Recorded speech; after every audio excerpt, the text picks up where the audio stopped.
नागा साधु सनातन धर्म की अनोखी परंपरा का हिस्सा है।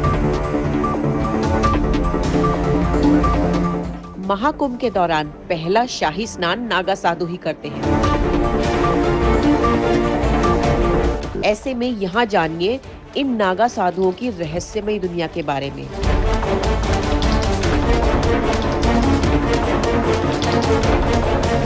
महाकुंभ में देश के कोने कोने से नागा साधु आते हैं।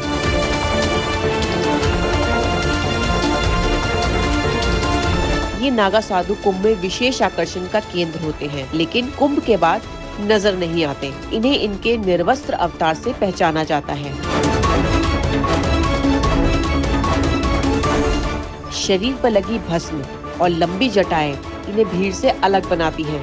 हालांकि कुंभ की समाप्ति के बाद लाखों की संख्या में यहाँ आने वाले नागा साधु कहीं गायब हो जाते हैं और दिखाई नहीं देते।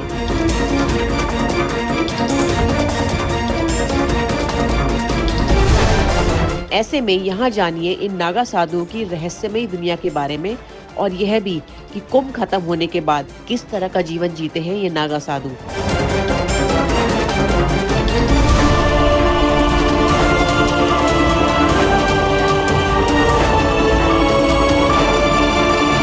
कुंभ के बाद कहाँ चले जाते हैं नागा साधु? कुंभ में ज्यादातर नागा साधु दो विशेष अखाड़ों से आते हैं। एक अखाड़ा है वाराणसी का महापरिनिर्वाण अखाड़ा और दूसरा है पंचदशनाम जूना अखाड़ा। इन दोनों अखाड़ों के नागा साधु कुंभ का हिस्सा बनते हैं। हाथों में त्रिशूल, शरीर पर भस्म, रुद्राक्ष की माला और कभी कभी जानवरों की खाल को शरीर पर लपेटे ये साधु कुंभ आते हैं। समाज में दिगंबर स्वरूप स्वीकार्य नहीं है, इसलिए यह साधु कुंभ के बाद गमछा पहनकर आश्रमों में निवास करते हैं। दिगंबर का अर्थ है धरती और अंबर।